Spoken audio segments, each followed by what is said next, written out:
So predominant symptoms, we feel, we often come across पेट फूल गया, gas बन गई, पेट खाते ही पेट फूल जाता है, I don't feel like eating, थोड़ी burning हो जाती है, थोड़ी जलन हो जाती है. So that's all dyspepsia. And I'm sure, lot of physicians, even gynecologists or other specialities, they come across patients who just complain of these symptoms. Now, there's been a change. What I just want to apprise you that dyspepsia was called functional dyspepsia for a long time. Functional made it was very stigmatizing. Functional means that there is something wrong with mental problem, or it's a psychological issue. So there was a stigma attached with that. And then the data was coming from West, so people were just talking about West. So they said, okay, this is not the right term. So now the term for these kind of disorders is called disorders of gut-brain interaction. Basically, that's the new term which is there. And it's now very clear that it's just not only mental issues which are affecting, you find patients coming to you with irritable bowel, but it's not only just functional. There is now evidence to suggest that there are changes which happen in the gut. There is a motility disturbance. Some people's gut is very sensitive, so it sends more signals to the brain. There is altered mucosal function. There is altered immune function. There's a change in gut bacteria. Now, gut bacteria, intestinal microbiota or microbiome as we call it, is now undergoing a lot of research, and a lot of things are related to this. Mrs. Sidhu talked about obesity.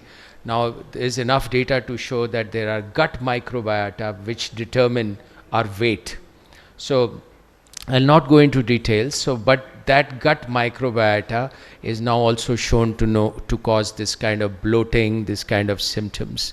So that is why this actually sends signals to the brain.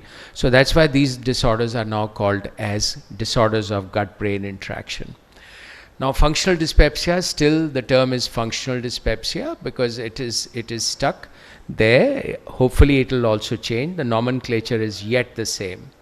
Now, dyspepsia, like I said, it's upper gut symptoms, but there's a lot of overlap with other gut symptoms. So there is an overlap with anorexia, eating disorders, binge eating, bulimia, and so on. And there is also an overlap with irritable bowel syndrome. Now, irritable bowel syndrome is also a disorder of gut-brain interaction, and there's an overlap. 26% of patients with functional dyspepsia, they have an irritable bowel syndrome. There are about 9% of people, they have reflux, and then they have other symptoms, other syndromes also. So it doesn't occur in isolation. Dyspepsia doesn't occur in isolation. There is an overlap with other conditions. So upper GI symptoms plus you have problems with motions, or you have diarrhea or constipation. So for calling it dyspepsia, you have to have certain symptoms. Like I said, the 4 symptoms, they should be there for at least one day or 3 days, depends on what the symptom is, per week, for 3 months, and the onset should have been about 6 months earlier. And the other thing is that there should be no evidence of any structural disease. So that these are the criteria. These are now called the Rome 4 criteria, which have been used for the past almost 10 years. Rome 4, Rome determines the criteria. There was conferences which are held there. So this is the 4th conference in 2016, which had a consensus, and they gave this terminologies, criteria for making these diagnoses. Now, when you have a patient who comes to us with these upper GI symptoms, our idea is to see, is there any structural defect, or is all just functional? Functional means gut interaction abnormalities. So organic is important. Organic happens in about 20%, 80% is just functional. So that's the important thing we must understand. But it's those 20% of people, they need to be looked at, because they will have an organic reason for causing this, and you need to address this. What is the global prevalence? You see, this is the figure which shows that widely prevalent all over. Asia, we have about 7-8%, but rough figure is about 10 to 15% of world's population complains of upper GI symptoms of dyspepsia. This is just another chart, although a little old, but shows that look at the prevalences. Basically the red areas, they have very high incidence of prevalence. India is intermittent, in between, or 20% of people, they get this dyspepsia. Now there was a physician survey also a few years back. There was a physician survey where they asked physicians, okay, tell us how many patients who just come to you on an average for dyspepsia. 20 to 30% of patients of any physician, they have this complaints. Gas hi nahi jati, pet bhara khata hu, kam khata hu. It happens, but it's good for people like, well, on a lighter note, it's good for people like gastroenterologists like me. Basically, it gives us our bread, and it also gives our butter. Basically, you end up investigating, and of course they keep coming back. So 10 to 30% patients are diagnosed on a daily basis. So it's a very, very common problem, and this gas affects the life. I'm sure everybody's family members have gone through these phases, and it affects the quality of life to such an extent that they are not able to work properly. So there it leads to absenteeism, it leads to problems, economic problems, health aspects are there, frequent visits to the physicians are there, so they are spending a lot of money there. So the quality of life is definitely affected. So one has to be aware of all these aspects. Interestingly, there's another study which was done in DMC, where they looked at students, MBBS students, the nursing students, and students who were, the paramedics, etc., or another college student they looked at. And they found that dyspepsia, functional dyspepsia, is more common in females, and females who are in the medical course, not in the nursing or non-medical courses. So it's the stress also, that's the other aspect to it. And then they have, of course, they also could correlate with consumption of non-vegetarian oblique junk food. And we know the effects of these things, excess of tea and coffee, and of course anxiety, that is there. Now functional dyspepsia has two major groups. One, of course, is the epigastric pain syndrome. The other is the postprandial distress syndrome, which is mentioned on the other side. So epigastric pain, on eating, they're all related to meal. On eating, you have burning or pain 1 day a week or 3 days a week, starting 3 months before presentation, and of course the symptoms have been there for 6 months. So that's, you call it as epigastric pain syndrome. The other is, patients say, I feel bloaty after eating and I don't want to eat.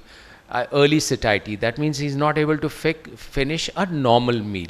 That's postprandial distress syndrome. So the two, you need to just differentiate between these two, because you start with different therapies. If a person says epigastric pain, then the better drug is an acid suppressive agent. Otherwise, if you suggest, say, bloating after meals, then it's better to start a prokinetic. And then there are certain patients who have an overlap that is there. So that's the classification that we have.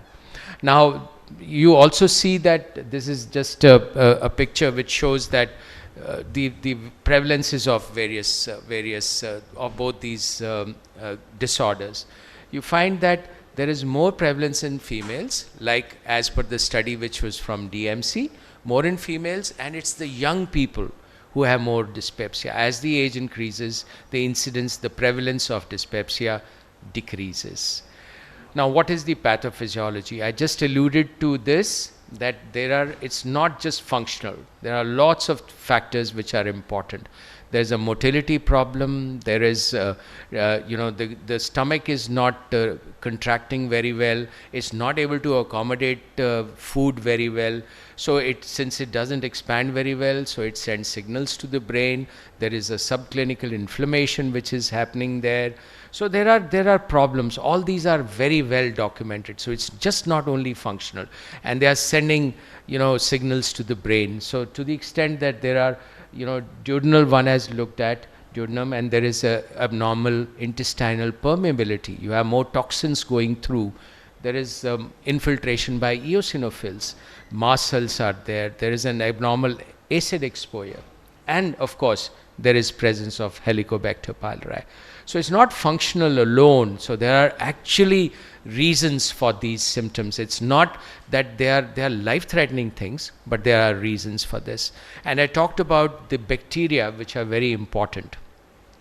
So people have now started looking at the gut bacteria, and we have found that there are different types of bacteria which change. There's more harmful bacteria which come, and they lead to more gas production, more symptoms, more inflammation, more sensitivity changes. So that leads to these kind of symptoms. So but the data is not very clear which bacteria or what bacteria or what species will call this, but there is a change that's called as bacterial dysbiosis. I will not go too much into detail of this.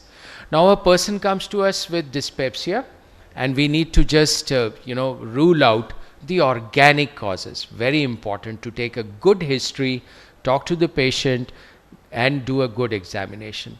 One must rule out the systemic causes like cardiac causes which are there. Sometimes we find a lot of patients who are in actually congestive heart failure, and they have bloating because their liver is enlarged, so they don't feel hungry after a meal. They have bloating. So one must please rule out congestive heart failure. Look at diseases like diabetes, thyroid, because they do affect gut health. Look at diseases which have a calcium abnormality like hypercalcemia, can also present as dyspepsia. SIBO, bacterial overgrowth, giardiasis, medications. Please do also look at the history of drugs that the patient is taking. Rule out chronic pancreatitis. Look at fatty liver, although fatty liver doesn't cause dyspepsia. Gallstones don't cause dyspepsia. Please understand that if a patient comes to you with dyspepsia but no biliary colic, do not recommend cholecystectomy to these patients, because these symptoms will not improve. They go ahead, you do a cholecystectomy, but the patient comes back to you and says, you told me to get cholecystectomy done, but my symptoms are the same. The symptoms, gallstones don't cause dyspepsia typically. They will cause pain, and once the pain occurs, then you go ahead with surgery. But do not recommend cholecystectomy for incidental detection of gallstones, number one, or for dyspepsia. So these are the things that one needs to look at. One more important aspect is milk. There is a lot of lactose intolerance. So a lot of people have this bloating because of consumption of lactose. Now you have lactose-free milk, you have almond milks, you have other milks which you can take. So one must rule these out and also go through the list of medications. Common ones are acarbose, which of course is used as an anti-diabetic. It really causes a lot of bloating. Bisphosphonates, given we all know by the orthopedic surgeons, corticosteroids, herbs, iron causes a lot of dyspepsia, and metformin, another anti-diabetic agent which causes this. Anti-diabetics cause a lot of these issues, and non-steroidal anti-inflammatories, opioids. These are things which one must look at. Bronchodilators like theophylline. So these are the drugs which we must exclude before we say this is all functional. Then look at the alarm signs. If a person has weight loss, dysphagia, odynophagia, iron deficiency anemia, persistent vomitings, GI bleeding, or a palpable mass or lymphadenopathy, they should be investigated. These are all alarm signs, so one must always investigate if you find these signs. So go ahead with basic tests, rule out gluten sensitivity in these patients, at least do a IgA anti-TTG. And what is recommended is when you have symptoms, at least do a basic ultrasound and an endoscopy should be done. Just rule out these symptoms. The other, advice is that when a first time a person who is above 40, 45, he comes to you for the first time with dyspeptic symptoms, please do an upper GI endoscopy, because lots of times they have a small malignancy and they don't feel like eating, they have early satiety. You must rule out an upper GI endoscopy, especially if a person starts for the first time above 40 years of age. There are other techniques now to assess this, like we have, drinking ultrasound. You drink water and do an ultrasound, dynamic ultrasound, do an MRI, you have scintigraphies, etc. These are very important techniques, but still research techniques, but they will tell us what is the exact physiology, what is the pathophysiology. So one can determine that and then tailor the therapy. That's the advantage of this. But this will come up in the near future, and hopefully we will do a better job as far as managing our patients is concerned. So there are, on the left you have the symptoms, and as you move towards the right, please look at the other aspects also. Whenever you have a patient of dyspepsia, look at the psychological profile. Very important. Please also investigate for H. pylori. Helicobacter pylori is extremely, extremely important. Keep in mind that it could all be dysbiosis, or rarely you may have some eosinophilic infiltration or mast cell infiltration. So these are the things, but a person not improving, please do look at their psychological profile. That's very important, and rule out H. pylori. So that's the treatment options that we have for dyspepsia, dominantly based on symptom relief, because they keep coming back. First thing, you must address the symptom. Rule out organic causes, rule out alarm signs. A person has dyspepsia, okay, look at the dominant symptom and treat that. If you have more of epigastric pain, if you have more of epigastric burning, give them a proton pump inhibitor or antacid or H2 antagonist or vonoprazan, whatever you have. If there's bloating, satiety, give them a prokinetic, and you have a list of prokinetics. You can pick up any prokinetic, basically, it's just your personal choice. And if you don't improve, then of course look at the psychological profile, give them anxiolytics, give them antidepressants, SSRIs or SNRIs. Those are important, and also encourage them to go ahead or indulge in pleasurable activities. Maybe do yoga, play games, or do some kind of a hypnotherapy. Sorry, I think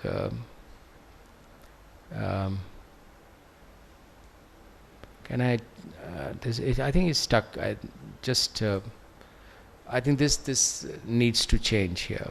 No, okay.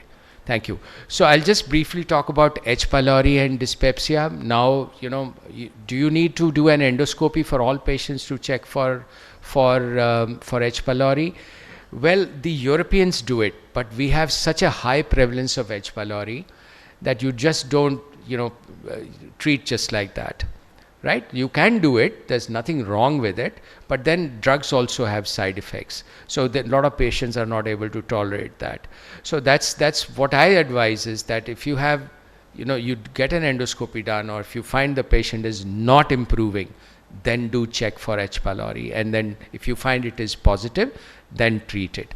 Europeans, in a routine, they do it because the prevalence of H. pylori there is much less. It's more in the developing world that we have a very high incidence of H. pylori. So if you can, nothing wrong with that, look for it and treat it. What about probiotics? I talked about dysbiosis. So probiotics help, but they help by eliminating bacteria, reducing inflammation, reducing visceral sensitivity, improving motility. But do we have data on probiotics? Yes, there are some probiotics which help. Lactobacilli genus, and various species of lactobacilli, Rhamnosus, Paracasea, Reuteri, etc., or even a friendly fungus, Saccharomyces boulardii, those are supposed to be helpful. But no clear-cut, indication, but they are supposed to be helpful. There's enough data to show that you can try these drugs and there's improvement in symptoms. So that's basically, another interesting study was there's dyspepsia with anxiety.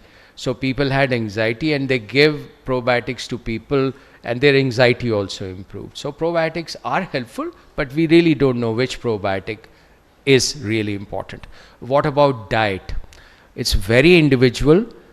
You tell these patients to go off milk and also look at gluten. A lot of patients feel better without gluten. So that's not celiac disease, it's called non-celiac gluten sensitivity. And tell them to avoid fat, spicy foods, avoid soft drinks.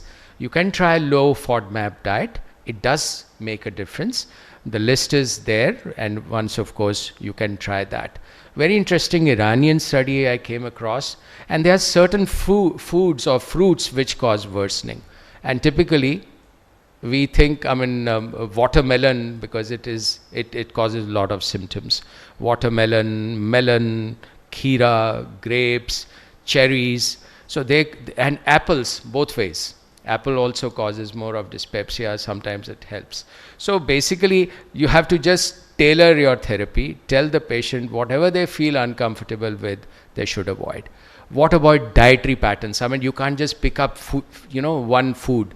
You look at the dietary patterns. So what has been seen that if you give them protein-rich DASH diet, the dietary interventions for control of hypertension, low salt and other things, unsaturated fat-rich diet, they also increase symptoms in PDS. Mediterranean diet, like they say, which is rich in fibers, mono-polyunsaturated fats, antioxidants, they reduce symptoms. What about vegetarian diet? We don't have enough data to show that being vegetarian reduces functional dyspepsia. So not much of data. So ladies and gentlemen, I'll just end my talk by saying that a person comes to us with chronic dyspeptic symptoms.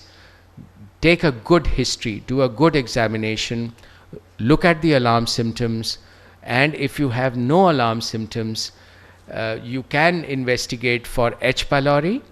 If you find H. pylori, treat it and document that it has been treated, and that documentation is 30 days after completion of treatment. Document it. If it's negative, if the patient improves, good. If the patient doesn't improve, well, of course, then treat him like functional dyspepsia. If you have, the other aspect is, if you have alarm symptoms, please do investigate and come to a probable diagnosis. Of course, one can, just tailor therapy. If dominantly acid-like symptoms, give PPI. If it's more bloating, give prokinetics or a combination of two, and look at their abnormal psychological profile and add an antidepressant or an anxiolytic. Thank you very much.